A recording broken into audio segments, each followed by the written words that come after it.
rappeler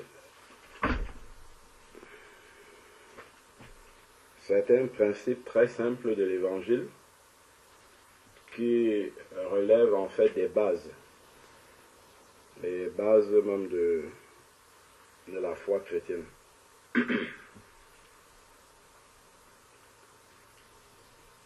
La Bible nous enseigne dans Jean 3,16, que nous connaissons parfaitement, que Dieu a tant aimé le monde qu'il a donné son Fils unique, afin que quiconque croit en lui ne périsse pas, mais qu'il ait la vie éternelle.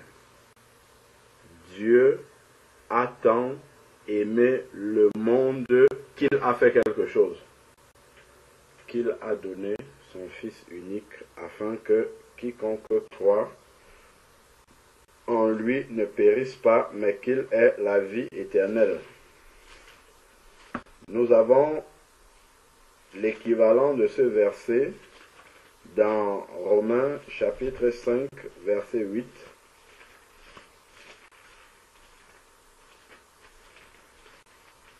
Dans Romains chapitre 5, verset 8, il est dit,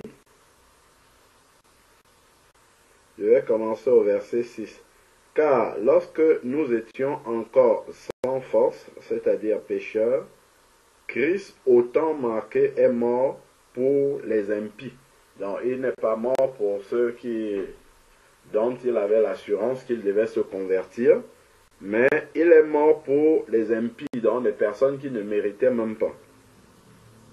Donc à peine mourrait-on pour un juste, quelqu'un peut-être aurait le courage de mourir pour un homme qui est bon. Donc on pourrait se sacrifier pour quelqu'un qui en vaut la peine.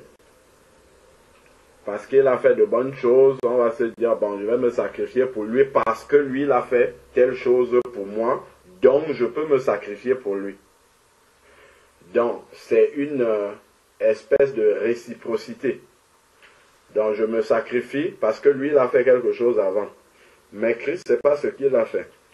La Bible nous dit ici que, mais en ceci, Dieu prouve son amour envers nous. Donc, Dieu nous a pas seulement témoigné verbalement qu'il nous aime, mais il a prouvé son amour. Il a manifesté cet amour-là. Il a fait des actions à la suite des paroles pour montrer véritablement qu'il nous aime. Mais en ceci, Dieu prouve son amour envers nous lorsque nous étions encore des pécheurs. C'est-à-dire qu'il n'y a pas un intérêt ici pour Dieu de le faire. Nous étions encore des pécheurs. Si encore on obéissait déjà, bon, ça pourrait être une récompense de notre obéissance. Mais lorsque nous étions encore des pécheurs, Christ est mort pour nous. Il est mort pour nous alors que nous étions encore des pécheurs. Donc, dénué de toute forme d'intérêt, Christ s'est sacrifié. Il a sacrifié son trône de gloire, comme on peut voir dans Philippiens 2. Et il est descendu et il s'est abaissé jusqu'à la mort de la croix. Donc, il a prouvé cet amour-là.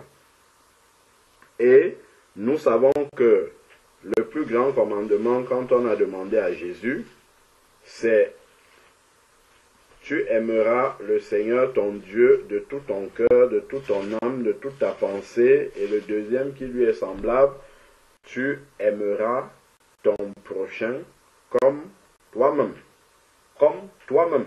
C'est ce que la parole de Dieu nous dit. Donc, nous devons naturellement, en fait, quand on reçoit l'Esprit de Dieu, on doit pouvoir, comme la Bible nous enseigne, aimer son prochain comme soi-même. Allons dans Matthieu chapitre 12. Est-ce que c'est chapitre... Non. Matthieu chapitre 7, verset 12. Matthieu chapitre 7, verset 12, nous dit en fait la signification de aimer son prochain comme soi-même. C'est tout ce que vous voulez que les autres fassent pour vous. Vous aussi faites-le de même pour eux, car c'est la loi et les prophètes. Tout ce que vous voulez que les autres fassent, tout ce que vous voulez que les hommes fassent pour vous, vous aussi faites-le de même pour eux, car c'est la loi et les prophètes. Donc voilà en fait la base de l'évangile qui est toute simple. Lorsque nous voyons Jésus-Christ, dès le moment où il arrive au Jourdain, il passe dans les eaux du baptême, et dès cet instant-là, en fait, il n'a plus de vie. Sa vie, en fait, c'est de partir, comme il nous dit dans Luc 19, verset 10, chercher et sauver tout ce qui était perdu. C'est ce qu'il nous dit dans sa parole. Luc 10, verset 19. Le Fils de l'homme est venu pour chercher et sauver, car le Fils de l'homme est venu pour chercher et sauver ceux qui étaient perdus. Donc, autant que le Seigneur, un cœur est ouvert quelque part, ce que le Seigneur va faire, c'est qu'il va se déplacer. Chaque fois quand on venait dire à Jésus, mon fils est tourmenté par les démons, Jésus se déplace. Ma fille est même morte pour Jairus, Jésus va partir. On va venir lui dire, mon serviteur est malade en train de mourir, il va se déplacer, il va partir. Donc en fait, c'est ça qui caractérise vraiment la vie de l'esprit en nous.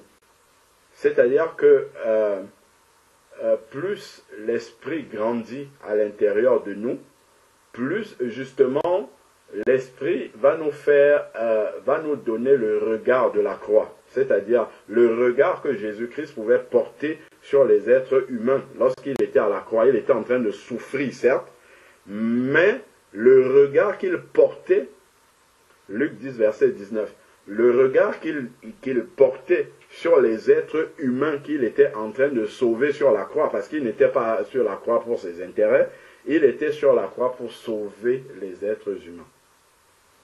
Donc, plus l'action de l'esprit va grandir dans notre cœur, plus les sentiments qui étaient en Christ, comme nous dit Philippiens, ayez les sentiments qui étaient en Christ. Allons, Philippiens 2. Philippiens chapitre 2. Philippiens chapitre 2. Il est dit,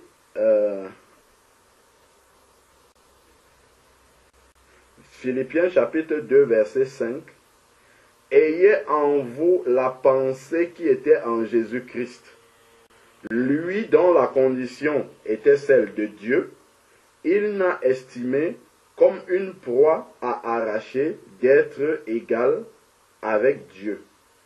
Mais il s'est dépouillé lui-même, donc il a abandonné tout ce qui était son droit, il s'est dépouillé de son droit, de sa propriété, pour s'abaisser.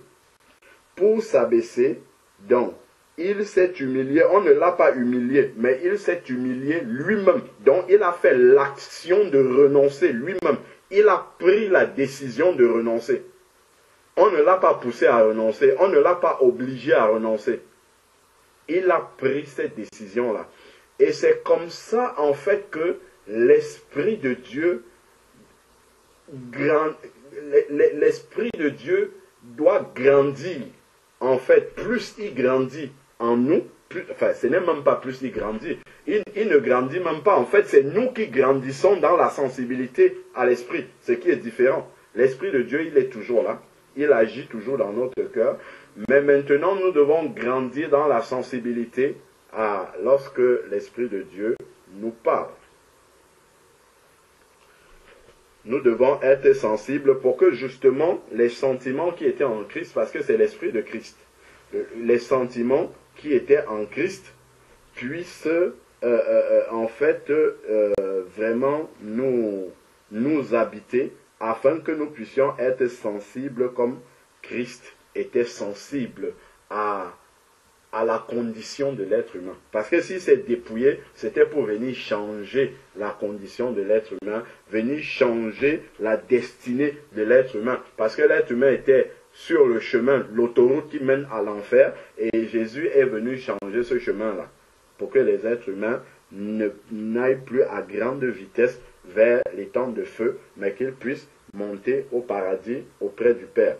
Donc lui, dont la condition était celle de Dieu, il n'a point estimé comme une proie à arracher d'être égal à Dieu, mais il s'est dépouillé lui-même. Donc il a pris la décision de renoncer à ses droits.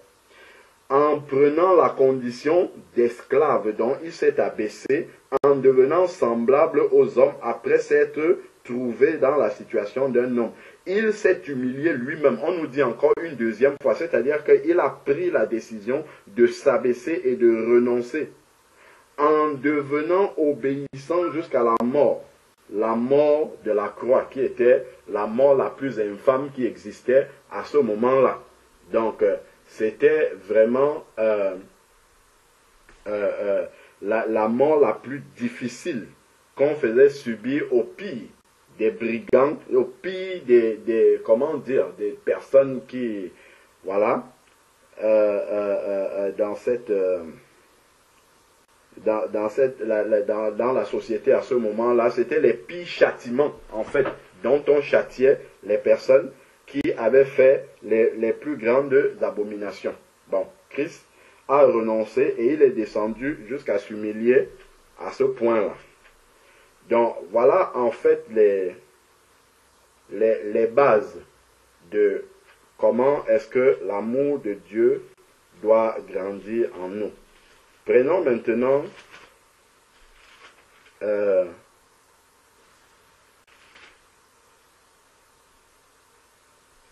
Éphésiens chapitre 2. Éphésiens chapitre 2.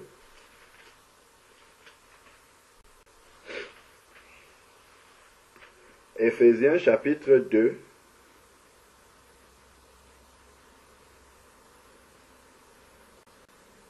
Versets 8 à 10. Éphésiens chapitre 2, versets 8 à 10, il est dit: c'est par la grâce en effet que vous êtes sauvés.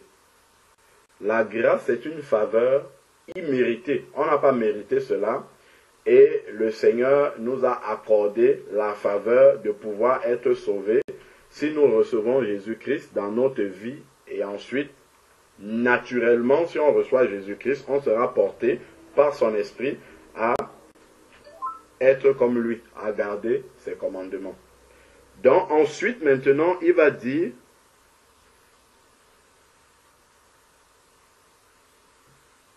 par le moyen de la foi, et cela ne vient pas de vous, c'est un don de Dieu.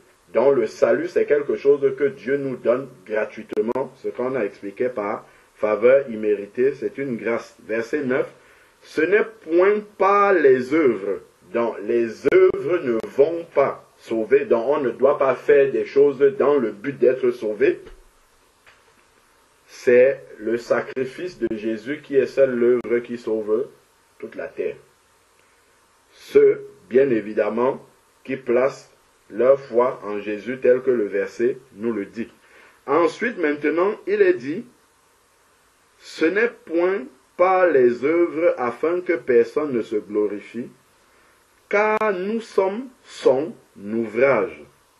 Nous avons été créés en Jésus-Christ. Quand il parle d'être créé en Jésus-Christ, là il parle de la nouvelle naissance. Si quelqu'un est en Christ, il est une nouvelle créature. 2 Corinthiens chapitre 5 verset 17. Les choses anciennes sont passées et voilà, toutes choses sont devenues nouvelles. Donc quand il dit que nous avons été créés en Jésus-Christ, c'est quelqu'un qui naît de nouveau. Quand quelqu'un naît de nouveau, il est créé à nouveau en Jésus-Christ. Parce qu'avant de naître de nouveau, nous étions créés en Adam. Donc avec le péché d'Adam, ainsi de suite, nous marchions dedans. Et maintenant, lorsqu'on rencontre le Seigneur Jésus, on est créé de nouveau, nouvelle naissance. Et là, on est créé en Jésus-Christ. Et nous avons été créés non pas pour rien. Il continue, il dit, pour des œuvres bonnes que Dieu a préparées d'avance afin que nous les pratiquions. Donc, Dieu a prévu des œuvres bonnes pour que nous les pratiquions. En fait, les œuvres que Dieu a prévues sont les œuvres de l'Esprit. Les œuvres que l'Esprit Saint va nous pousser à faire. Non pas pour être sauvés, mais parce que nous sommes déjà sauvés. Et le témoignage de notre salut est révélé par la présence du Saint-Esprit en nous. Le Saint-Esprit va nous pousser naturellement à faire des œuvres. Donc, si nous ne produisons pas les œuvres de l'Esprit, ça veut dire que nous ne l'avons pas. Nous n'avons pas le Saint-Esprit en nous. Donc, si quelqu'un me dit, j'ai mis ma foi en Jésus, et on ne voit pas les œuvres que cette foi-là produit en lui, ça veut dire qu'il n'a pas du tout l'Esprit de Dieu en lui. Parce que l'Esprit de Dieu ne peut pas rester en lui sans le pousser à produire les œuvres que Christ produisait. Ce n'est pas possible. Souvent, les gens vont dire, ah non, ce n'est pas par les œuvres, c'est juste par la foi. Si tu as la foi naturellement, si tu as la foi, ça veut dire que tu as l'Esprit de Dieu. Et si tu as l'Esprit de Dieu, l'Esprit de Dieu va te pousser à faire les œuvres de Jésus-Christ.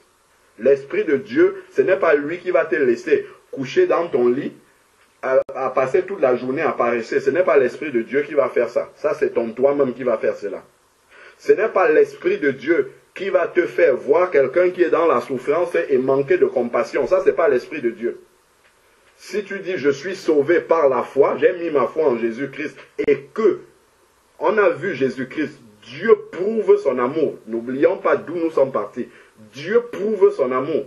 Donc, effectivement, si nous avons la foi en Jésus-Christ, si nous avons l'Esprit en Jésus-Christ, l'Esprit de Jésus-Christ, naturellement, le premier commandement qui est tu aimeras ton prochain comme toi-même. Donc cet amour-là vis-à-vis de mon prochain va être prouvé. L'amour de mon prochain va être suivi en fait de preuves comme Jésus-Christ. Si nous prenons 1 Jean chapitre 4, 1 Jean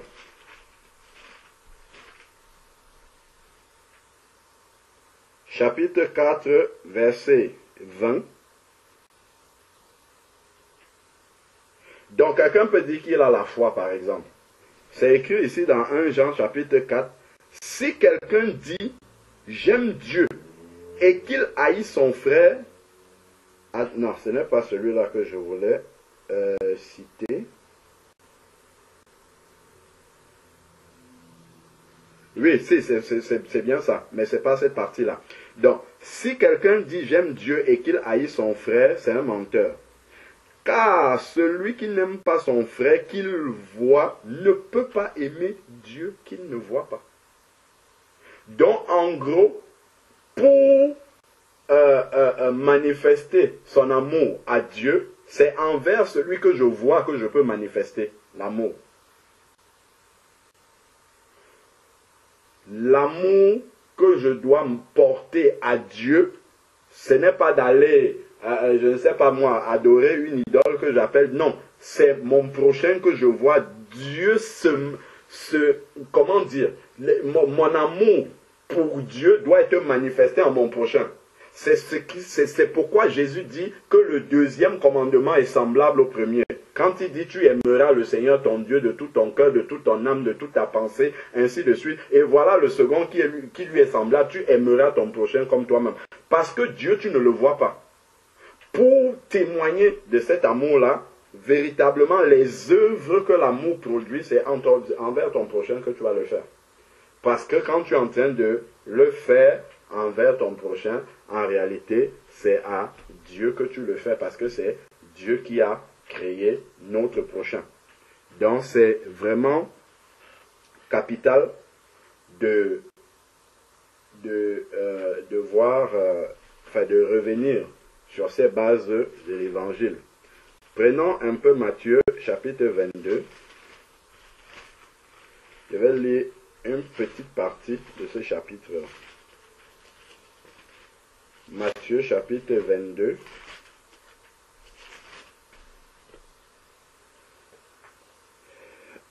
À partir du verset 1. C'est la parabole des noces. Jésus leur parla de nouveau en parabole. Et il dit, le royaume des cieux est semblable à un roi qui fit des noces pour son fils. Dieu qui a préparé les noces pour Jésus-Christ et l'Église. Il envoya ses serviteurs pour appeler ceux qui étaient invités aux noces. On va répandre la parole, Dieu vous aime, il vous appelle à sa table, ainsi de suite. Il ne voulut pas venir. Ok, les gens refusent le salut. Il envoya encore d'autres serviteurs en disant, dites aux invités, j'ai préparé mon festin, mes bœufs et mes bêtes grasses sont tués. Tout est prêt, venez aux noces. Mais négligeant l'invitation, ils s'en allèrent, celui-ci à son champ, celui-là à son commerce, et les autres serviteurs, les autres saisis des serviteurs les outragèrent et les tuèrent, ainsi de suite. Et donc après, le roi va envoyer appeler tout le monde dans les carrefours. Donc, je ne veux pas revenir sur la... comment dire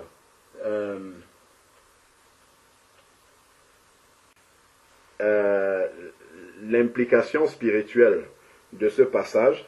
Ce qui m'intéresse, c'est juste une invitation que Dieu fait à des personnes. Et ces personnes-là ne vont pas être sensibles à l'invitation de Dieu. Pourquoi? Parce que, mais verset 5, négligeant l'invitation, ils s'en allèrent, celui-ci à son champ, celui-là à son commerce. Voilà. C'est-à-dire les occupations et les préoccupations de ce monde-ci qui viennent étouffer la voix de l'esprit qui veut nous porter à être centrés sur les œuvres de l'esprit. Il y a les œuvres de la chair qui sont là. Quand je parle des œuvres de la chair, là, je ne suis pas dans le domaine, par exemple, de la colère, ainsi de suite. Quand je parle des œuvres de la chair, ce sont les œuvres qui sont dirigées par le moi encore. Ce que le moi veut faire. C'est ça que j'appelle, pour l'instant, là, dans mon contexte là, c'est ça que j'appelle les œuvres de la chair. Donc, les motivations, ce dans quoi la chair trouve son intérêt. Les occupations de la vie viennent étouffer, en fait, en nous, la direction que l'Esprit de Dieu veut nous donner. Par rapport à là où Dieu nous attend à l'instant T. Dieu nous attend à un endroit à l'instant T où on doit être pour accomplir son œuvre là-bas. Pour représenter Jésus-Christ, comme nous dit 2 Corinthiens chapitre 5. Allons, 2 Corinthiens chapitre 5.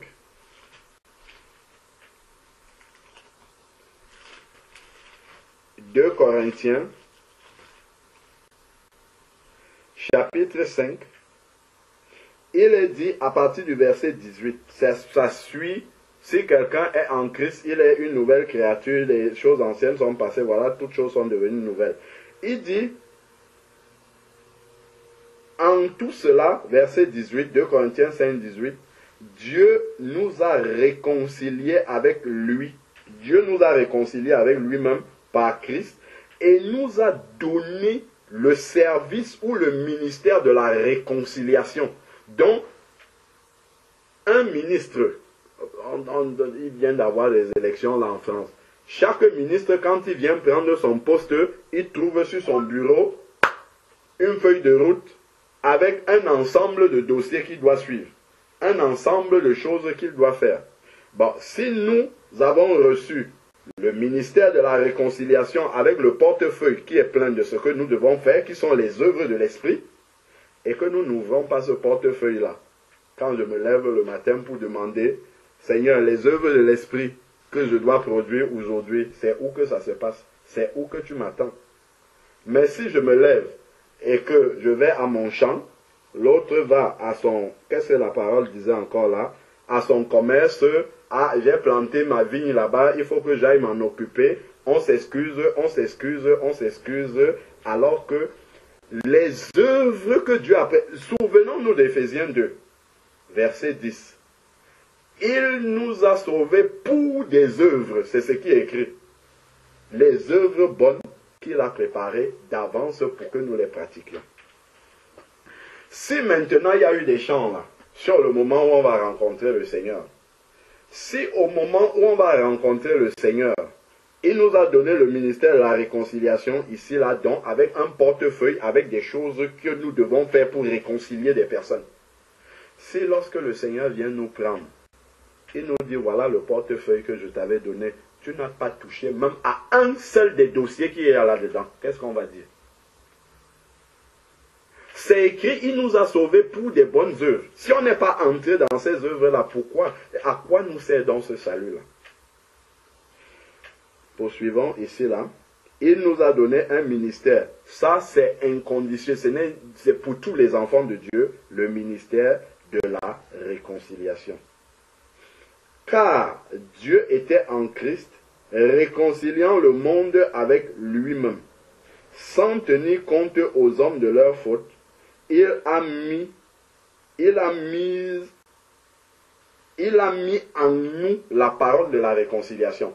Donc, il nous donne le ministère de la réconciliation, le service de réconcilier les hommes avec lui-même, et il nous équipe pour pouvoir le faire, en mettant en nous une parole d'exhortation, même les sœurs, une parole de ton témoignage, ainsi de suite. C'est une parole qui va produire chez quelqu'un, qui va le pousser, en fait, à être réconcilié avec Dieu. 2 Corinthiens, chapitre 5, nous sommes au verset 19 maintenant. Verset 20. Nous sommes donc ambassadeurs pour Christ, comme si Dieu exhortait par nous, nous vous en supplions au nom de Christ, soyez réconciliés avec Dieu. Donc, les apôtres étaient à un point de supplier des personnes pour que ces personnes-là soient réconciliées avec Dieu, parce que c'est la chose suprême, en fait, de l'existence de l'être humain sur la terre, c'est que l'être humain doit être réconcilié avec son Créateur. S'il n'est pas réconcilié avec son Créateur, c'est qu'il a raté le but de sa vie sur la terre. Donc, ça, c'est juste un rappel de la mission que le Seigneur nous a donnée ici sur la terre. Poursuivons maintenant.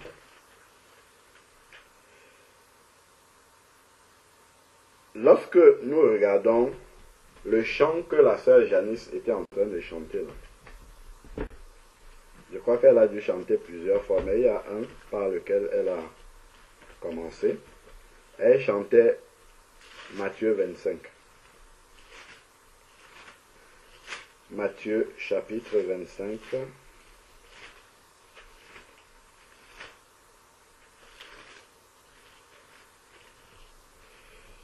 Il est écrit dans Matthieu chapitre 25, à partir du verset 31, c'est écrit jugement des nations. Ce n'est même pas des enfants de Dieu, c'est des nations. Lorsque le Fils de l'homme viendra dans sa gloire, avec tous les anges, il s'assiera sur son trône de gloire. Toutes les nations seront assemblées devant lui. Ici, ce ne sont même pas les enfants de Dieu, ce sont les nations.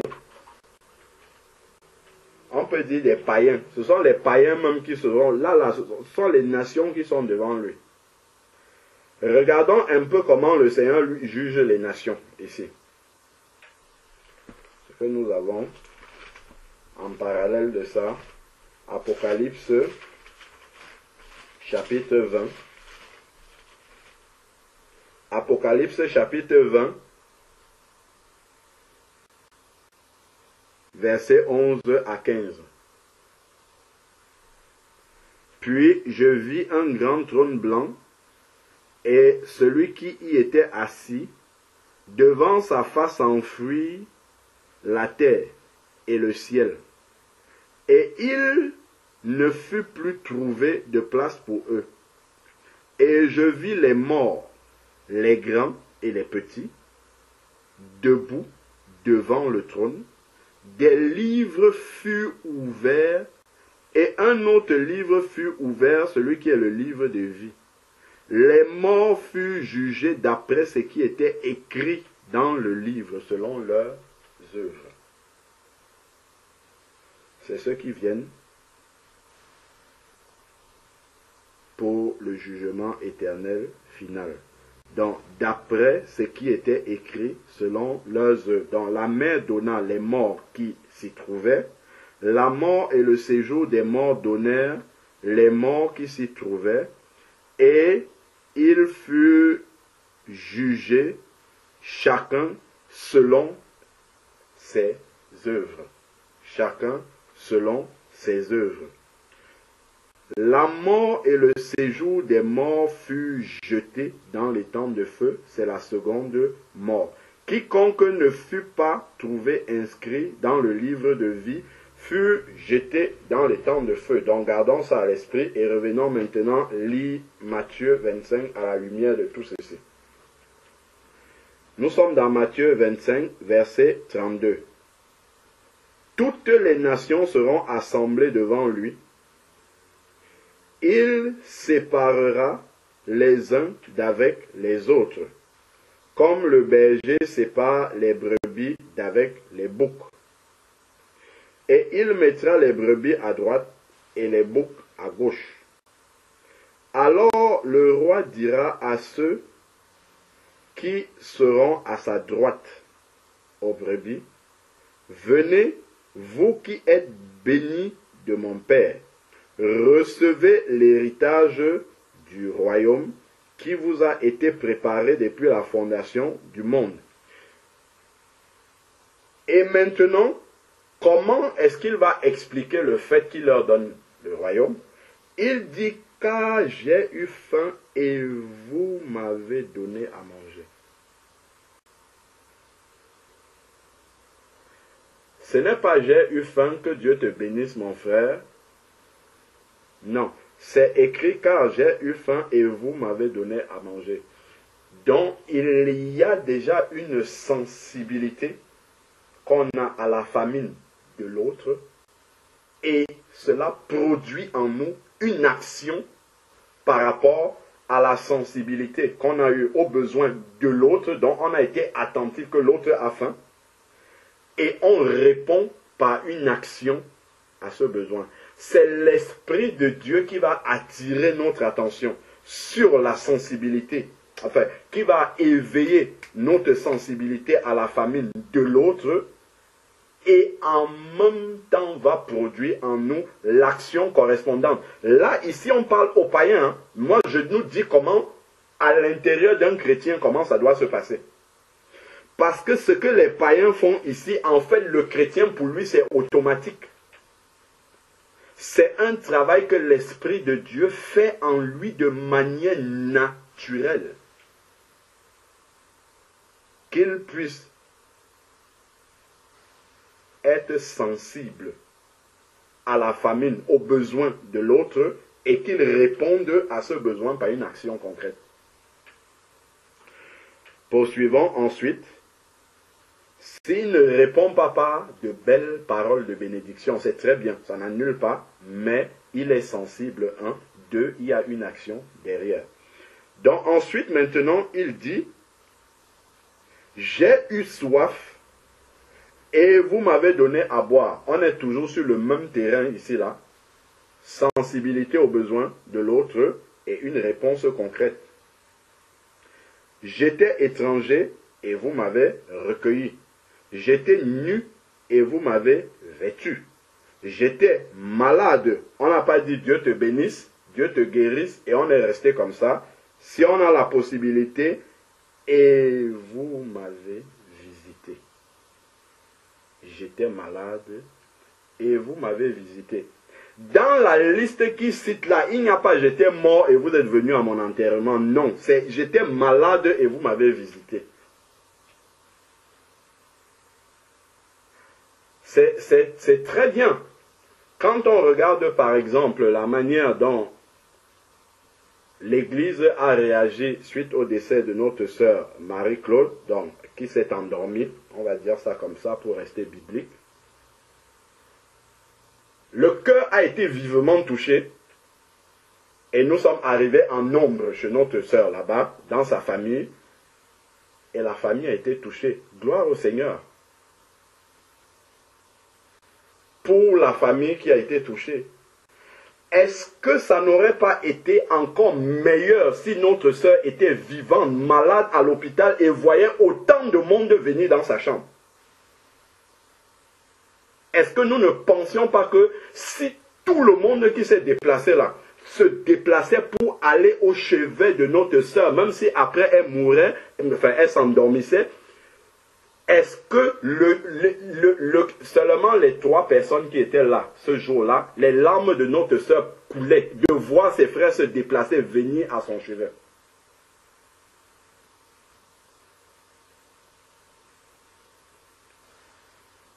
Regardons les manquements qu'on peut avoir et corrigeons pour les occasions d'après. Ne refaisons pas la même chose. Ne refaisons pas la même chose. Si nous avons la possibilité de témoigner notre affection, notre amour à quelqu'un, lorsque la personne est vivante devant nous, c'est là qu'il faut le faire, mes frères et sœurs. Les belles paroles qu'on a pu prêcher au deuil, c'est bien pour ceux qui sont restés. Mais notre sœur aurait eu besoin que les gens se mettent devant eux, devant elle, comme ça, pour lui dire, ma sœur, prends courage, Jésus-Christ est avec toi. Prendre la main de notre sœur et dire, tu n'es pas seul. Nous sommes avec toi. Et nous voir physiquement au chevet de son lit. Notre sœur a souffert dans la maladie pendant des... C'est vrai qu'elle n'a pas voulu nous alarmer. Elle a souffert dans la maladie pendant des mois et des mois et des mois et des mois. Mais nous étions nombreux aux obsèques.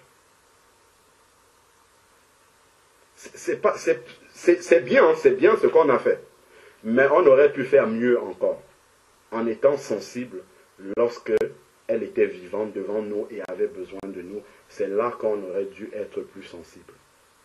J'étais malade et vous m'avez visité parce que le fait juste, dans les pays dans lesquels nous vivons là, la chose la plus difficile à donner à quelqu'un, ce n'est pas de l'argent, c'est de prendre son temps pour quelqu'un.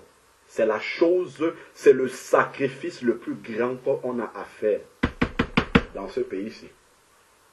Dans les pays africains, les gens ont le temps. Ça, c'est différent. S'ils donnent l'argent, ça coûte pour eux. Mais pour nous, dans ces pays-ci, c'est notre temps. C'est ça la chose la plus précieuse. Prendre son téléphone et appeler quelqu'un pour prendre de ses nouvelles, consacrer ce temps-là à quelqu'un, c'est un véritable témoignage d'amour dans le pays-ci où nous vivons. Quand je dis dans les pays où nous vivons, parce que nous sommes dans plusieurs pays et c'est sensiblement la même chose. Parce que nous courons après le temps, nous courons après tant de choses. Nous courons, nous courons, nous courons, nous courons.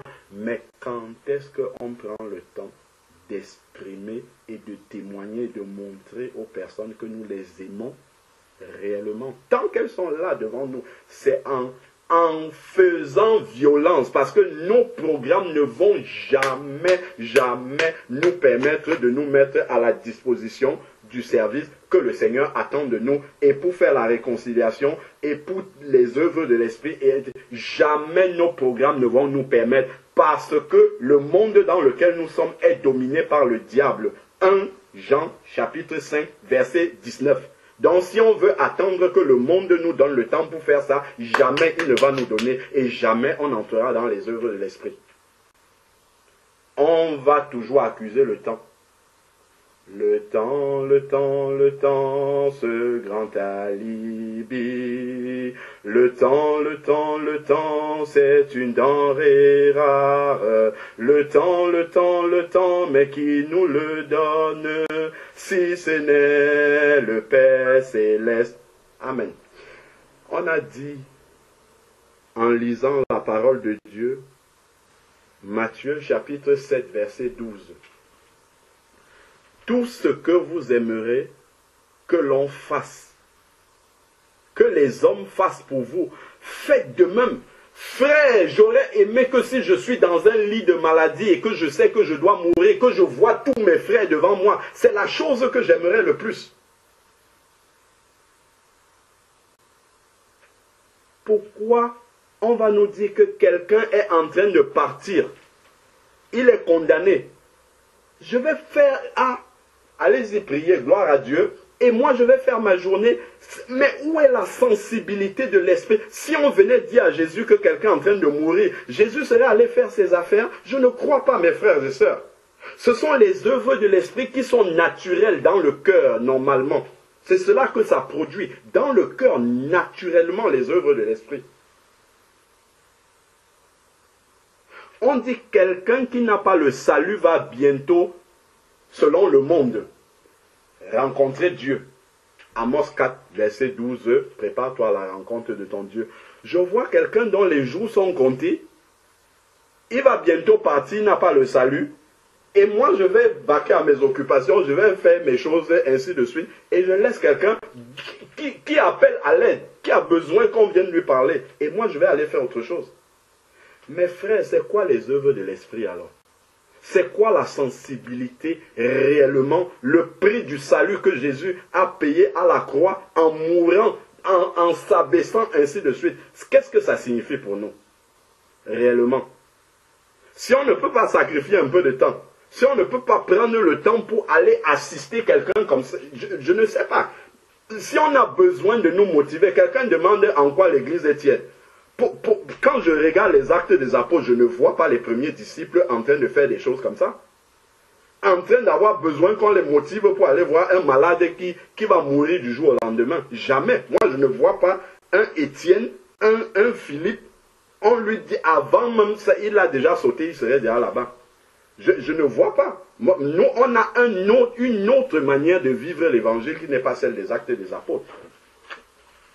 Moi aussi, je suis dedans. Hein. Je ne suis pas en train de dire que je suis parfait. J'ouvre juste les yeux en voyant comment, justement, notre cœur est englué dans le monde et ses préoccupations. Ce qui fait qu'on est plus sensible à ce qui est essentiel. Ce qui est essentiel, c'est ce que nous lisons là dans Matthieu 25. Là. C'est ça qui est le centre d'intérêt en fait de la vie d'un enfant de Dieu. C'est là-dessus qu'il doit se positionner pour vivre la foi qu'il a reçue en Jésus-Christ. C'est dans ces choses-là que son cœur doit se réjouir. Ce n'est pas quand il a fait un bon resto avec ses amis, c'est très bien. S'il leur a parlé de Jésus-Christ, c'est encore mieux. Mais c'est quand tu es allé prendre la main de quelqu'un qui est en train d'aller dans le feu éternel. Tu as sorti sa main comme ça. Tu l'as sorti de là. Là, c'est là où tu retrouves vraiment l'essence même de ta présence sur la terre. C'est là où le cœur se réjouit le plus réellement. Si on a reçu l'Esprit de Dieu, c'est quand on sort quelqu'un comme ça des eaux du baptême. qu'on dit, waouh, je sais pourquoi je suis sur la terre.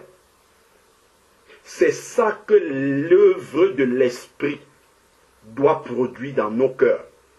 Quand quelqu'un se dirigeait comme ça sur l'autoroute de l'enfer, et que par la grâce de Dieu, Dieu a utilisé notre main pour l'enlever de ce chemin-là, et le ramener sur la voie de l'éternité.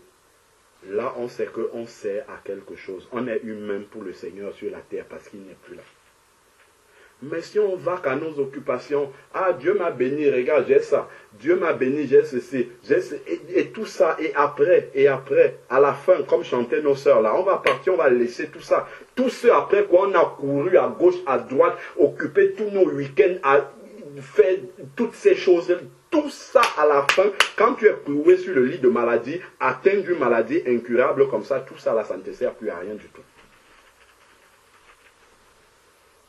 Posons-nous la question si nous avions été à la place de ces personnes-là. Qu'est-ce que nous aurions aimé que les autres fassent pour nous?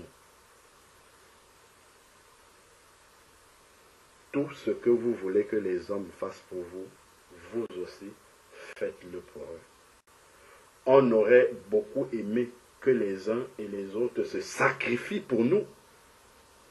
Sacrifient leur temps pour nous. Combien ça ne pourrait pas encourager un cœur qui est angoissé de la mort. Il ne sait pas qu'est-ce qu'il y a derrière. Quand on le met dans les quatre planches, il n'imagine pas qu'est-ce qu'il y a derrière. Imaginez l'encouragement qu'il peut avoir dans le cœur de quelqu'un qui sait que bientôt il va partir, qu'on lui annonce que après là, tu peux être prêt pour la suite.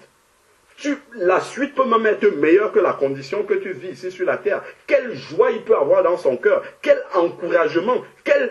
Vraiment, je ne sais pas comment exprimer une bouffée de vie, en fait. De savoir que la fin, ce n'est pas... Si on m'annonce que, voilà, tu vas partir de cette terre, ce n'est pas la fin de tout.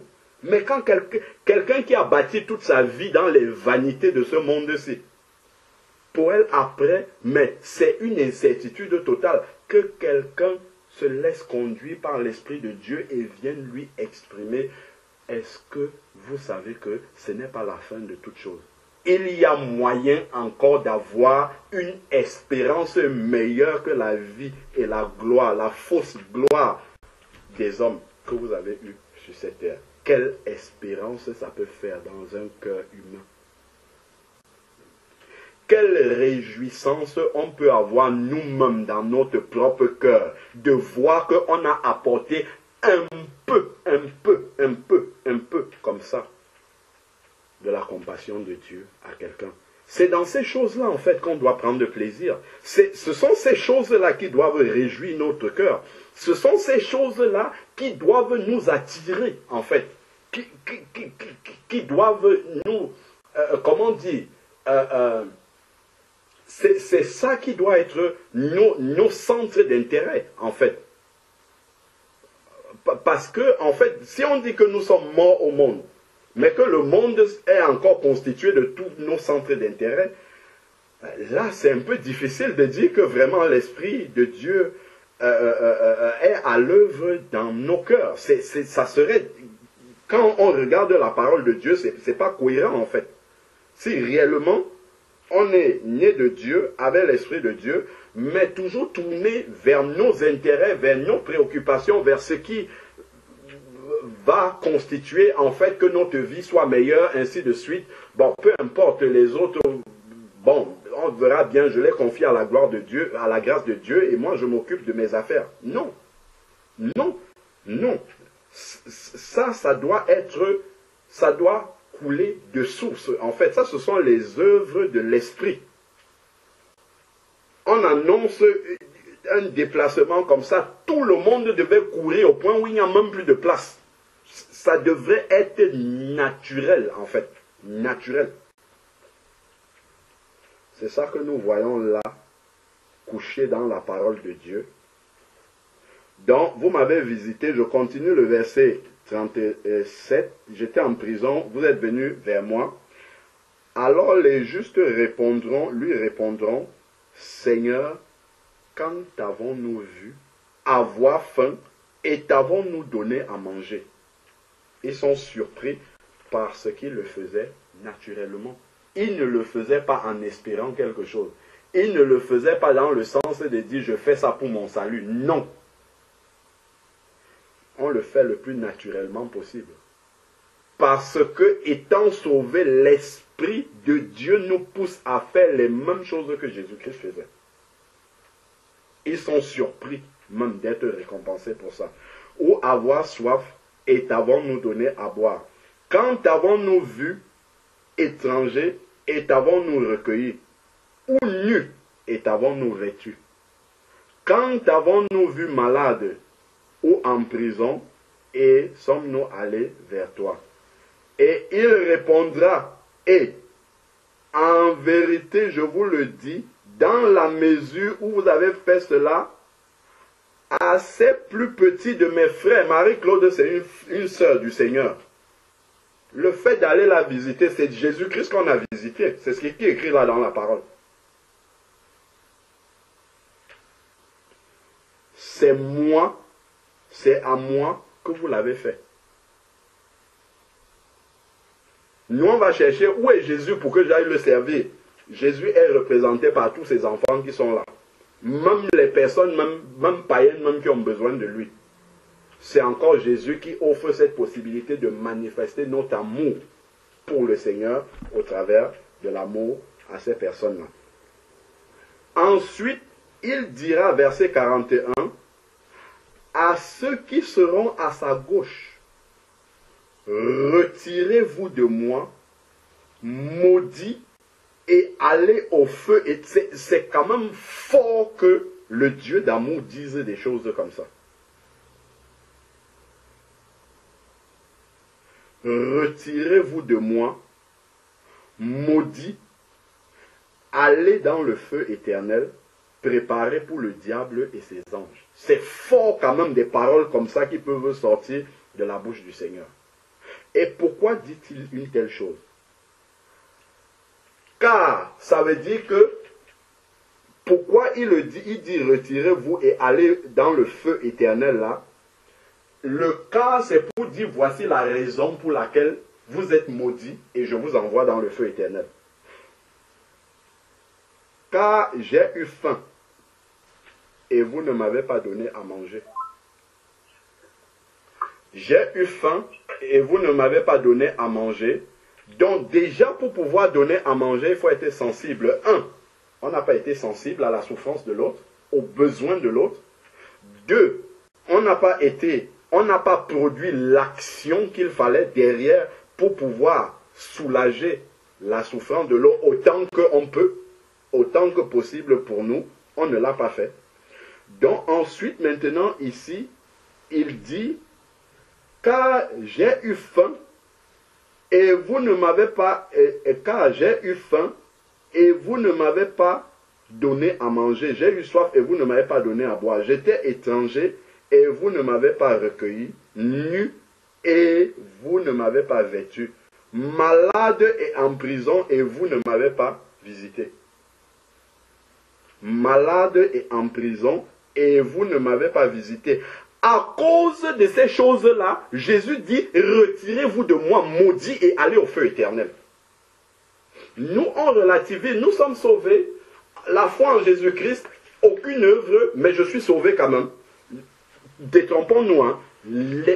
Si on est réellement sauvé, ça pousse à faire ça. Jésus envoie des gens dans le feu éternel parce qu'ils n'ont pas la compassion des autres. Donc on ne peut pas dire qu'on est sauvé si l'esprit de compassion qui était en Jésus-Christ mourant sur la croix dit « Père, pardonne-leur car ils ne savent pas ce qu'ils sont en train de faire ». Si ces mêmes sentiments-là n'habitent pas nos cœurs, on ne peut pas dire qu'on lui appartient. C'est pas possible, c'est pas vrai.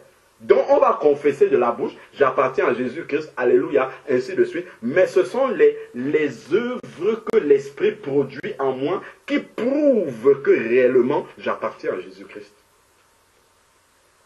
Sinon ça reste une confession intellectuelle. Si l'évangile est descendu dans mon cœur, ça produit les œuvres, naturellement. Je ne vais pas aller produire les œuvres par la chair, donc en essayant de faire par moi-même faire des œuvres ainsi de suite. Non, c'est que l'Esprit de Dieu en moi me rend sensible, comme Jésus-Christ pouvait être sensible. Il vit des brebis, comment la parole de Dieu dit encore, il eut compassion d'eux comme des brebis n'ayant pas de berger. En fait, ce sont ces sentiments-là qui vont être en moi. De voir quelqu'un qui est dans la souffrance et en plus n'a pas le salut. Naturellement, en fait, c'est cette compassion-là qui va venir si réellement l'Esprit de Dieu habite en moi et agit. Il va ouvrir mes yeux là-dessus. Il va dire, autant que tu peux faire ce que tu peux pour pouvoir apporter ce que tu as reçu. Nous n'avons ni or, ni argent, mais ce que j'ai, je te le donne au nom de Jésus. Lève-toi et marche. Ce que j'ai, je te le donne. Nous avons beaucoup de choses, mais que nous gardons encore pour nous. Que nous avons reçues gratuitement d'ailleurs. Alors ils répondront, verset 44, ils répondront eux aussi, Seigneur, quand avons-nous vu ayant faim, ou soif, étranger, nu, ou malade? Ça s'adresse à tous les chrétiens, hein. Ça ne s'adresse pas aux conducteurs. Ce ne sont pas ceux qui enseignent la parole qui doivent mettre ça en pratique. Tous les enfants de Dieu doivent naturellement mettre ces choses-ci en pratique. Naturellement. Tous ceux qui ont l'Esprit de Dieu doivent mettre ça en pratique naturellement. Ce n'est pas le devoir d'un conducteur de Dieu, enfin, je veux dire, au sens, ce n'est pas son obligation à lui. Ça, c'est l'obligation de tous les enfants de Dieu.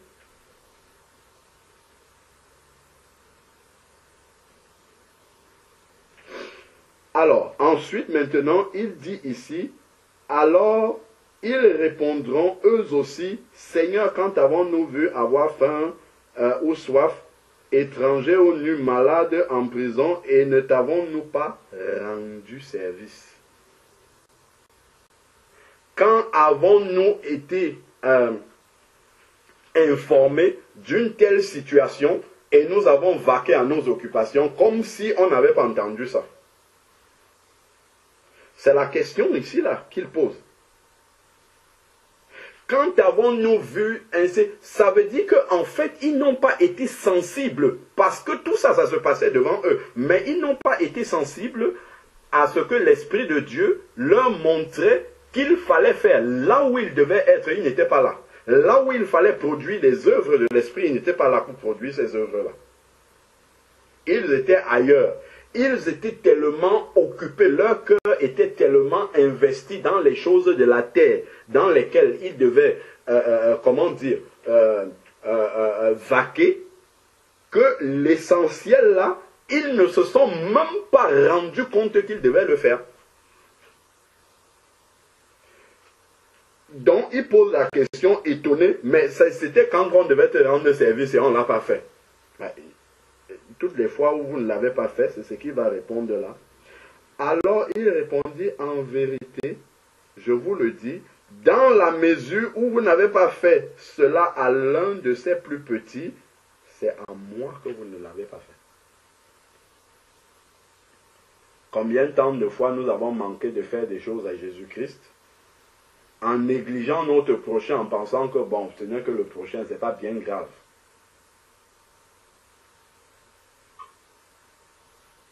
Ce prochain-là, il représente pour nous Jésus-Christ. Tu aimeras ton prochain comme toi-même. Tu aimeras le Seigneur ton Dieu de tout ton cœur, de toute ton âme, de toute ta pensée. Voici le second qui lui est semblable. Tu aimeras ton prochain comme toi-même. C'est Jésus-Christ qui nous donne l'occasion de montrer que nous l'aimons de tout notre cœur au travers du prochain, qu'il a mis devant nous, que nous voyons, que nous pouvons aimer alors que nous ne voyons pas Dieu. Donc ensuite, maintenant, il dit, et ceux-ci, il répète encore une deuxième fois, iront au châtiment éternel, mais les justes à la vie éternelle. C'est fort quand même, hein, les versets qui sont là. De se dire que si naturellement, on n'écoute pas, parce qu'en réalité c'est ça, si on n'écoute pas la voix du Saint-Esprit, pour faire ce que l'Esprit de Dieu nous conduit naturellement à pouvoir faire, en disant non, moi j'ai la foi en Dieu, c'est bon, la foi en Jésus-Christ me sauve, ça ne doit être prouvé par rien, alors que Dieu lui-même dit qu'il prouve son amour en ce qu'il a donné son Fils unique. Et je dis, non, moi j'ai la foi en Jésus-Christ, c'est bon, c'est dans ma tête, je crois en Jésus-Christ. Il n'y a aucune œuvre que nous voyons là, il n'y a aucun fruit de la vie de Jésus-Christ dans la pratique concrète de la vie de tous les jours. Mais là, en fait, on est en train de se tromper. On se trompe là-dessus. Donc, on doit vraiment, si quelqu'un peut ajouter la sœur Erika, Neri, s'il vous plaît. Donc, si on doit vraiment être sensible, parce qu'on est devenu tellement spirituel, super spirituel même, que les bases de l'évangile, en fait, on ne les a pas. On n'est pas sensible aux bases de l'évangile. Et ça, c'est une douche froide de voir que le Seigneur envoie des gens au châtiment éternel parce que juste le fruit, ici, là, de l'amour, ils ne l'ont pas pratiqué. Naturellement, le fruit de l'amour. Donc, si Jésus juge les païens comme ça, les nations, imaginons les enfants de Dieu, en fait, ça, là, ça doit être la base pour nous, en fait. Ça doit être réglé pour nous. Ça, ce sont les païens. On a dit là, c'est le jugement des nations. Ce sont les païens, il va regarder ça pour les païens. Ça veut dire que pour nous, la question ne se pose même pas. Je crois que c'est Pierre, c'est dans Pierre qu'il dit si le juste se... Attends, comment il formule encore ça? Si le juste se sauve avec peine, qu'en sera-t-il du païen? Voilà. 1 Pierre 4, verset 17 à 19. 1 Pierre 4, verset 17 à 19. Il dit car c'est le moment où le jugement va commencer dans la maison de Dieu. Or, si c'est par nous qu'il débute, quelle sera la fin de ceux qui n'obéissent pas? Si c'est par nous qu'il débute, quelle sera la fin de ceux qui n'obéissent pas à l'évangile de Dieu? Et si le juste est sauvé difficilement, que deviendra celui qui est impie et le pécheur? Ainsi que ceux qui souffrent selon la volonté de Dieu remettent leur âme au fidèle Créateur en faisant le bien. Voilà, ce sont des gens qui ont la foi en Dieu, mais on dit en faisant le bien. Donc, ils prouvent cette foi-là en faisant le bien. Il y a une preuve à donner, en faisant le bien. Ne vous lassez pas de faire du bien, comme nous dit très souvent l'apôtre Paul. Vous avez déjà de l'amour, grandissez encore dans l'amour. Donc, vraiment, c'était simplement un petit rappel pour qu'on ne plane pas spirituellement, qu'on soit devenu tellement spirituel que le b.a.-ba de l'évangile, on passe à côté. Parce qu'on peut parler de beaucoup de versets, expliquer des choses hyper compliquées de la parole de Dieu. Mais si à côté de toi, là, il y a quelqu'un qui a un besoin simple, un verre d'eau, et que tu n'es pas censé, en fait, tout ça là, c'est tout ce que tu racontes là, ce sont des histoires. Malheureusement, c'est ça la vérité de l'évangile. C'est que tout ce que tu dis là, de l'évangile est monté, ça a fait ci, ça a fait ça, tu expliques les versets, c'est très bien, mais si tu n'es pas sensible jusqu'aux besoins de ton frère là, terminé. Tout ça, ça ne te sert à rien du tout. Ça ne sert à rien. Parce que le but, en fait, de l'évangile, c'est de nous amener à ça. C'est de nous amener aux œuvres de Christ, en fait. Manifester naturellement par l'Esprit de Dieu en nous les œuvres de Christ. Tout simplement. Donc, si on a toute la connaissance sur Jésus-Christ et que ces œuvres ne sont pas visibles dans nos vies, ça veut dire qu'il y a quelque chose qui n'a pas fonctionné. Où on est religieux, voilà. Où c'est la religion que nous pratiquons. Parce que la connaissance peut enfler, comme la parole de Dieu nous dit, mais l'amour édifie. Donc c'est l'amour vraiment qui doit être, comment dire, la base, le socle de tout. Et on ne doit pas c'est bien d'être spirituel, mais n'oublions pas qu'en étant spirituel, il y a des bases qui sont très simples. C'est d'abord sur ces bases-là que le Seigneur va nous observer, et ensuite le spirituel viendra après. Mais il faut déjà que la base même de l'évangile soit vraie et vécue dans nos vies, que cette sensibilité-là puisse être vraiment réelle dans nos cœurs. Amen.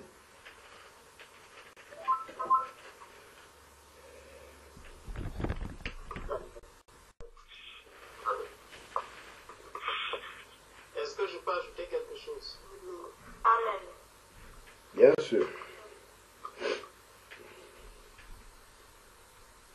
J'aimerais qu'on regarde un peu, qu'on parte dans Genèse au chapitre 1. Genèse chapitre 1, ça c'est à la création, au verset 4. Dieu vit que la lumière était bonne et Dieu sépara la lumière d'avec les ténèbres. Donc, depuis la création, Dieu va séparer la lumière des ténèbres. Et il va le confirmer dans 2 Corinthiens chapitre 6, oui. Dans 2 Corinthiens chapitre 6, à partir du verset 14. 2 Corinthiens chapitre 6, à partir du verset 14, il nous est dit: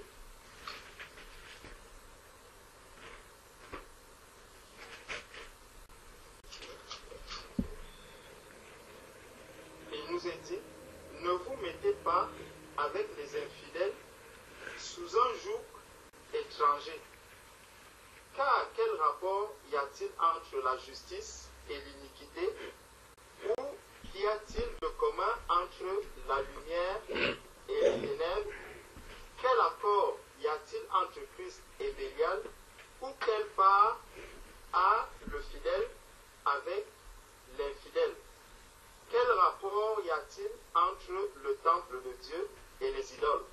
Car nous sommes le temple du Dieu vivant, comme Dieu l'a dit: j'habiterai et je marcherai au milieu d'eux, je serai leur Dieu et ils seront mon peuple. Si nous écoutons juste à ce niveau, nous pouvons nous dire, lorsque quelqu'un qui est encore dans les ténèbres, est dans la souffrance, est malade, puisqu'il n'y a pas de rapport entre les ténèbres et la lumière, puisque je suis devenu lumière, c'est Christ qui dit: vous êtes la lumière du monde. Alors, quel rapport y aura-t-il entre la lumière et les ténèbres? Pourquoi est-ce que je devrais aller rendre visite à un malade qui est dans les ténèbres, étant donné que nous n'avons pas de rapport? Jean 3,16. Regardons donc la confusion totale que Jésus va créer dans la pensée du monde. Parce que quelqu'un qui ne comprend pas que l'amour de Dieu surpasse l'intelligence humaine, il va au-delà de la pensée humaine. Dieu qui a créé le monde, qui a créé la lumière et les ténèbres, qui les a séparés, va prendre son Fils, va l'envoyer dans ce monde qui est encore dans les ténèbres, ce monde qui est rempli de ténèbres, ce monde qui nous est dit est sous la puissance de l'ennemi, du diable. C'est dans ce monde-là que Dieu envoie son Fils Jésus-Christ. Et pour mourir pour qui? Pour mourir pour les impies. Donc pour mourir pour ceux qui n'avaient même pas encore accepté de le suivre. Voyons donc que souvent nous pouvons prendre la parole et si nous la lisons,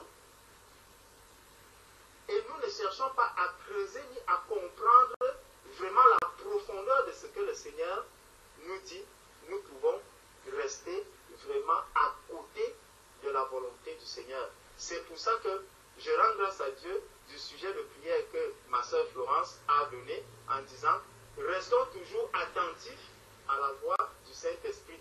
Ouvrons les oreilles pour bien entendre ce que le Saint-Esprit est en train de nous dire. Quand on prend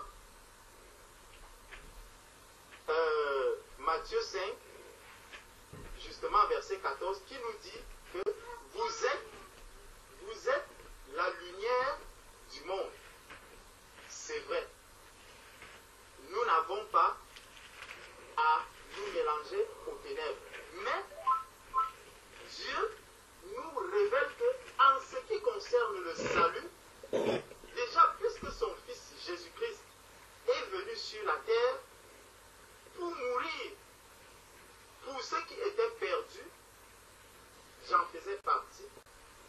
Gloire soit rendue à Dieu qu'il m'a permis de le connaître et de le rencontrer. Dieu va maintenant rentrer dans les bases. Le frère a cité le cas de la maladie, des visites, de quelqu'un qui était en prison, de quelqu'un qui avait faim, de quelqu'un qui avait soif. Regardons comment est-ce que pour Dieu, le salut d'une âme est tellement important. Le salut est tellement important pour le Seigneur, de sorte que lorsque Dieu sauve, par exemple, une sœur ou un frère, hier nous avons partagé sur le mariage et on a vu le mariage, on a revu le mariage de Rebecca, de Isaac, et on voit que Abraham va envoyer son serviteur chercher une femme dans sa famille. Et justement, elle va prendre le serviteur, va se diriger vers Nachor. Nachor qui est le frère d'Abraham. Quand vous lisez dans le livre de Genèse, Nachor est le frère d'Abraham. Et c'est dans cette famille qu'il va chercher son épouse. Bon, maintenant, Dieu va nous dire quoi? Dans 1 Pierre déjà, 1 Pierre chapitre 3, 1 Pierre chapitre 3, verset 1, qui dit, femmes, soyez de même soumises à vos maris, afin que si quelques-uns n'obéissent point à la parole, ils soient gagnés sans parole par la conduite de leur femme. Regardez. Donc, Dieu a toujours ce souci que l'être humain puisse être sauvé. Tous les moyens, Dieu veut utiliser tous les moyens possibles pour pouvoir sauver, pour pouvoir gagner une âme, pour pouvoir sauver l'être humain. Ça peut être au travers d'une femme. La femme qui est mariée à un homme converti, allons maintenant dans 1 Corinthiens chapitre 7. 1 Corinthiens chapitre 7, verset 14, qui nous dit, car le mari non converti est sanctifié par la femme, et la femme non croyante est sanctifiée par le frère, autrement vos enfants seraient impurs tandis que maintenant ils sont saints. Si le non-croyant se sépare, qu'il se sépare, le frère ou la sœur ne sont pas liés, dans ces cas-là, Dieu nous a appelés à vivre en paix. Car que sais-tu, femme, si tu sauveras ton mari?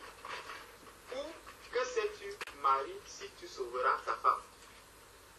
Si nous regardons juste ces 3 versets, dans ces 3 versets, nous comprenons que Dieu n'accepte pas la séparation d'une lumière et des ténèbres parce qu'il a un but précis.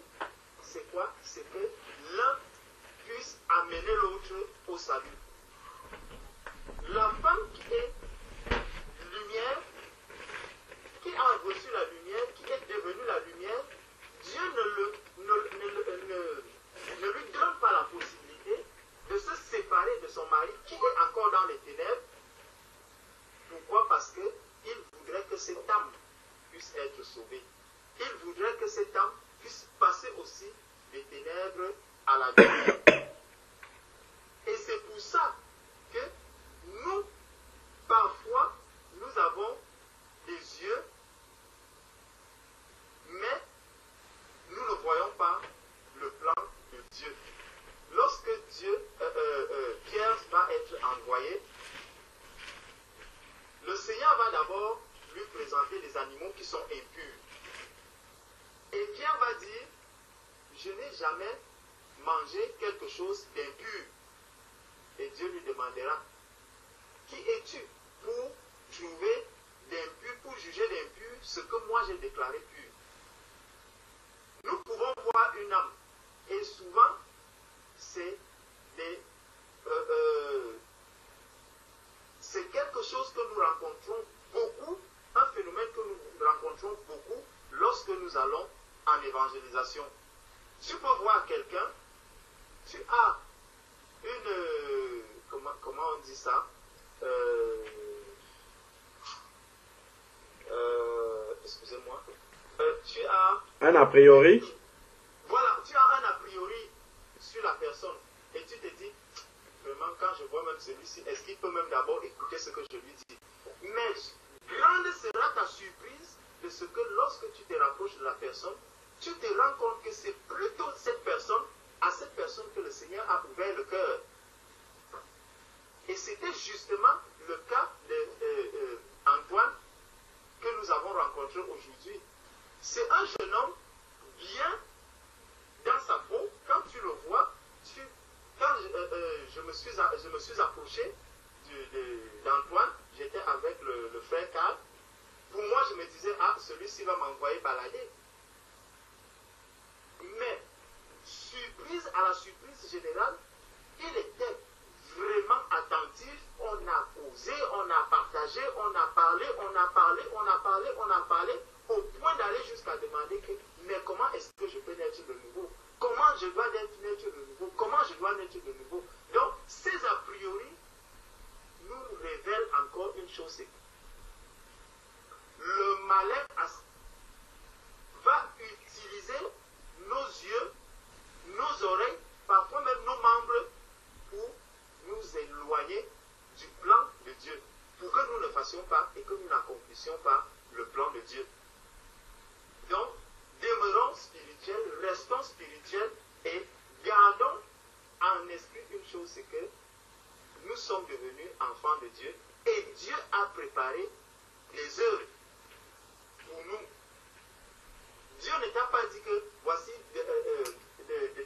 du premier jour de ta conversion jusqu'au dernier, voici les œuvres que je prépare d'avance pour toi. Non. Souvent, nous nous rendons compte que, ah, donc c'est le Seigneur qui m'a même conduit à faire telle ou telle chose.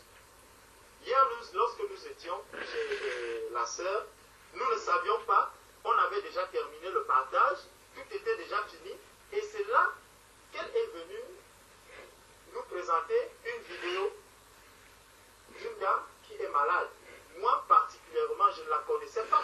Le frère même, il ne la connaissait pas. Mais quand nous avons vu son état, la question c'était, est-ce qu'on peut lui rendre visite? Est-ce qu'on peut lui rendre visite? Cherche-nous son numéro et surtout, nous voyons des personnes qui vont vers elle et elle est demandeuse. Elle dit que vraiment, si les gens veulent venir me voir, qu'ils viennent et tout et tout. Ce n'est pas les chrétiens qui seront les premiers à dire non, nous n'allons pas te voir. Qui nous a dit que ce n'est pas une âme qui a déjà été préparée par le Seigneur?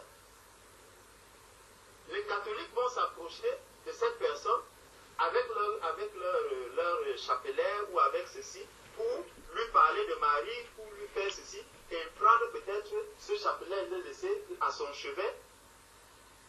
Et les chrétiens seront là en train de se dire non, nous, comme on ne la connaît pas, bon, qu'elle reste dans son coin, peut-être elle a eu à vivre sa vie, ça ne nous regarde pas. Non, vraiment, sachons que nous devons marcher par l'esprit. Et nous devons faire confiance à Dieu. Souvent, tu peux aller dans un endroit, tu ne sais pas pourquoi le Seigneur te conduit là-bas, tu vas pour autre chose, tu te retrouves en train de faire une œuvre à laquelle tu ne t'attendais même pas.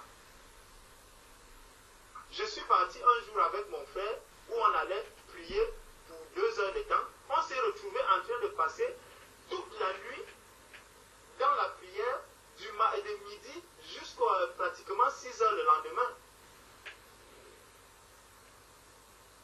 Et ça, c'est quoi? C'est que déjà, nous disons, quand on va, chacun a bien des programmes, chacun a bien quelque chose à faire, mais lorsque Dieu nous appelle à accomplir une œuvre, abandonnons-nous entièrement entre les mains du Seigneur. Peu importe ce qui va arriver, tu peux rentrer à la maison, tu trouves que madame est fâchée, tu trouves qu'il n'y a rien à manger, il y a ceci, il y a cela, mais gloire soit rendue à Dieu de ce que l'œuvre du Seigneur a été accomplie. Il s'occupe du reste. Amen. Il va s'occuper du reste. Donc, vraiment, Dieu, pour le salut d'une âme, veut utiliser son Église. Amen. Dieu veut se servir de son Église Amen. pour que les âmes soient sauvées, pour que cette parole soit annoncée. Et lui-même nous a encore dit qu'il faut que cette parole soit annoncée dans toutes les nations. Et ce n'est qu'en ce moment que la fin arrivera. Nous attendons l'enlèvement, nous voulons que le Seigneur revienne, que l'on soit enlevé, que l'on aille à cette table manger des mets succulents. Mais si on doit le faire, toutes les personnes au contraire, nous devons même chercher des personnes à qui annoncer la parole de Dieu. Donc c'était vraiment une exhortation pour nous amener à revoir peut-être notre manière d'appréhender les choses et de nous dire que vraiment nous sommes au service du Seigneur, abandonnons-nous entre les mains du Seigneur, peu importe le poids de la charge que nous avons dans ce monde. C'est regrettable que nous soyons encore avec toutes ces charges que nous avons autour de nous, ces fardeaux que nous portons. Les serviteurs de Dieu doivent être au service du Seigneur. Nous devons marcher pour le Seigneur. C'est pour cela que le Seigneur, lorsqu'il avait appelé Ésaïe, il a demandé à Ésaïe qui marchera pour nous. Qui va marcher pour nous? Ésaïe a répondu, me voici Seigneur, envoie-moi. Me voici Seigneur, envoie-moi. Je vous assure, c'est difficile même pour moi de dire que Seigneur, me voici, envoie-moi. Parce que quand je vois tout le travail qu'il y a à faire à l'extérieur et que nous passons des journées entières dans les bureaux en train de servir le monde, je me demande vraiment qui est-ce que le Seigneur va donc envoyer. Et quand tu vas au travail, tu vois les témoins de Jéhovah qui sont là en train d'annoncer aussi la parole. Tu te dis vraiment toute la grâce que le Seigneur m'a permis de ne pas rentrer dans ces milieux et de venir à lui. Me voilà aujourd'hui en train d'être enfermé dans un bureau, en train de travailler parce que je cherche de l'argent. Est-ce que c'est à ça que le Seigneur m'a appelé? Est-ce que c'est là que je prépare mon éternité? C'est vraiment des questions, mes bien-aimés, que je nous exhorte vraiment à examiner et à étudier afin que qu'on ne se plaise pas dans la situation que nous traversons aujourd'hui, mais qu'on comprenne que l'heure est grave et nous devons faire quelque chose. Nous devons agir, nous devons marcher. Le Seigneur a besoin des personnes, comme ma soeur le dit souvent, qui se tiennent à la brèche.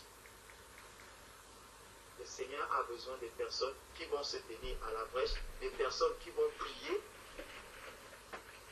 des personnes qui vont intercéder, des personnes qui vont se tenir pour élever la voix vers le Seigneur, pour les nations, pour ces personnes qui périssent dans le monde. Le Seigneur recherche ces personnes. Est-ce que tu peux faire partie de cette armée céleste? Est-ce que tu peux faire partie de ces personnes sur qui le Seigneur peut compter pour marcher pour lui, pour visiter les malades, pour visiter les veuves, pour visiter les veufs, pour donner à manger? Bien-aimés, le Seigneur nous appelle vraiment à nous sincèrement pour l'œuvre à laquelle il nous a mis. Que Dieu nous bénisse.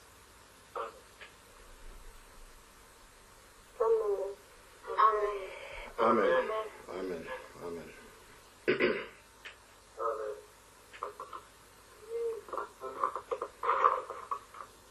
Tout à l'heure, dans la prière de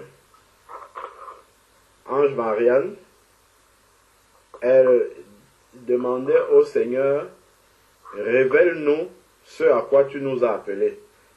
Ça, c'est une de très bonnes prières. Hein. C'est vraiment la prière qu'on doit adresser au Seigneur. Mais bien souvent, le Seigneur n'exauce pas cette prière-là.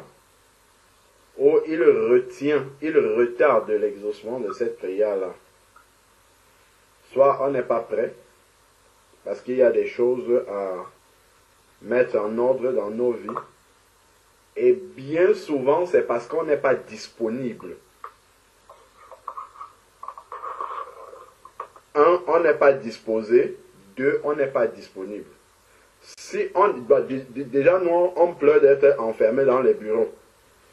Si on est tellement pris par tant de programmes, tant de choses, et que notre pensée, en fait, n'est pas toujours focalisée sur le Seigneur, même si on est appelé à faire des choses de la vie quotidienne, si notre pensée ne reste pas sensible aux choses de Dieu, en fait, Dieu ne peut pas nous confier un ministère si on n'est pas prêt à le faire. Ça sera une perte de temps.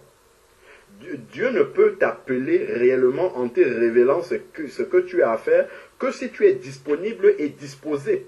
Si ton esprit est sensible à ce que Dieu va te dire.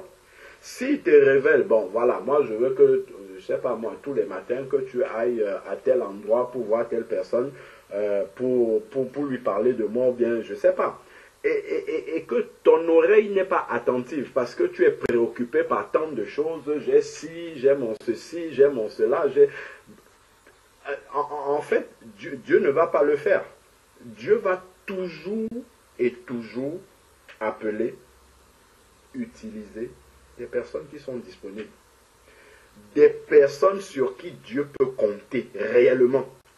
Si Dieu te dit, bon, ok, tu t'étais levé le matin, tu avais programmé ta journée, je devais faire ci, ça, après ça, après ça, après ça. Allez, hop, on t'appelle maintenant, il y a une urgence là-bas. Il y a quelqu'un qui a besoin d'entendre l'évangile, ou bien de prière, ou bien de ceci. Lève-toi et va promptement. Toute ta journée est dans l'eau. Tu n'as peut-être pas mangé.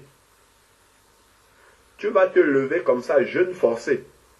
On s'est peut-être déjà retrouvé dans des programmes comme ça, où tu pars sans avoir mangé rien du tout, tu fais seulement ce que le Seigneur te demande. Est-ce que Dieu peut réellement compter sur nous? Ça, c'est une grande question. Avant de lui demander, Seigneur, révèle-moi, il faut d'abord que je m'asseye, que je regarde la manière dont j'occupe mes journées, la manière dont je vis, ce que je suis prêt déjà dans le cœur à sacrifier. Au niveau du temps, hein, je parle d'abord du temps. Ce que je suis prêt à sacrifier réellement, est-ce que je suis capable, si c'est à l'intercession que Dieu m'appelle, est-ce que je suis capable de faire taire toute autre voix, éteindre le téléphone, tac, à telle heure, là où le Seigneur m'attend à ses pieds, tous les jours à l'heure là, est-ce que je suis capable de me discipliner comme ça pour faire? Parce qu'on ne fait pas le travail du Seigneur avec négligence. On ne fait pas le travail du Seigneur. Si Dieu ne peut pas nous révéler ce à quoi il nous attend, ce qu'il veut nous confier comme tâche, alors que nous allons le faire avec négligence. Pas du tout. Sinon, on va rester comme ça dans l'église. On sera toujours en train de suivre. Suivre ce que les autres font. Tel va avoir telle initiative. Dieu peut t'utiliser toi aussi, que ça vienne de toi. Pourquoi ça ne viendrait pas de toi? L'Esprit de Dieu peut aussi te parler. Mais est-ce que tu es disposé? Est-ce que tu es disponible? Est-ce que tu es prêt à sacrifier des choses dans ta vie, dans ton programme, dans tout ça, pour te mettre à la disposition de Dieu? Est-ce que tu es disponible pour le faire? Quand tu vas déjà te rendre disponible, disposé à écouter la voix de Dieu, là commence à faire la prière de la sœur Ange Marianne maintenant. Seigneur, me voici, révèle-moi, envoie-moi, je suis prêt, je suis disponible. Le Seigneur, il y a tellement de travail dans l'œuvre de Dieu. Le Seigneur, c'est même toi qui vas fuir le travail. Tu vas dire non, Seigneur, maintenant c'est bon. Je vais déjà me concentrer sur ce que tu m'as donné là. C'est important, hein, c'est vraiment important de se rendre. Si on veut, je crois vraiment que pour tout enfant de Dieu, le désir naturel, c'est d'être utilisé par Dieu. C'est un désir naturel, en fait, qu'on doit avoir, d'être utile entre les mains du Seigneur pour l'avancement du royaume. Et pour ça, la première condition, c'est la disponibilité. S'il n'y a pas la disponibilité, c'est même pas la peine de demander à Dieu, c'est une perte de temps. C'est une perte de temps dans la prière. Il faut se rendre disponible, se rendre disposé, être prêt à sacrifier. Il faut que sa vie soit déjà un sacrifice. C'est la première chose. En fait, quand on se convertit normalement au Seigneur Jésus-Christ, la toute première chose qu'on fait, c'est que nous offrons notre vie entière en sacrifice au Seigneur.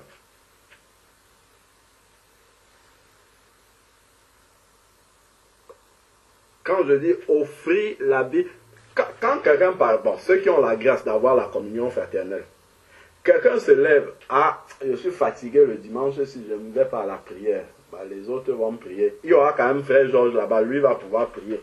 Si ça ne dépendait que de toi, si c'est toi uniquement que Dieu devait utiliser pour apporter l'évangile aux gens, toi tu es couché chez toi, tu dors. Les gens ont besoin du don que Dieu a mis en toi et toi tu fais autre chose. La communion fraternelle, par exemple, pour d'autres, c'est facultatif. Si je peux, si je me sens bien, ainsi de suite. Non, ça doit être une obligation. Parce que là, je sais que Dieu a des choses à déposer en moi. Moi aussi, j'ai des choses à apporter aux autres. Si déjà dans des petites choses comme ça, la communion fraternelle, c'est le B à bas. Si on est négligent déjà dans ces choses-là, comment? C'est quand Dieu va te dire, bon, lève-toi d'ici, va maintenant, je ne sais pas moi, à 500 km là-bas pour faire quelque chose. C'est là qu'on va se lever pour partir. Non. Soyons fidèles d'abord dans les plus petites choses. Et il nous montrera ensuite les plus grandes. Amen. Amen. Amen.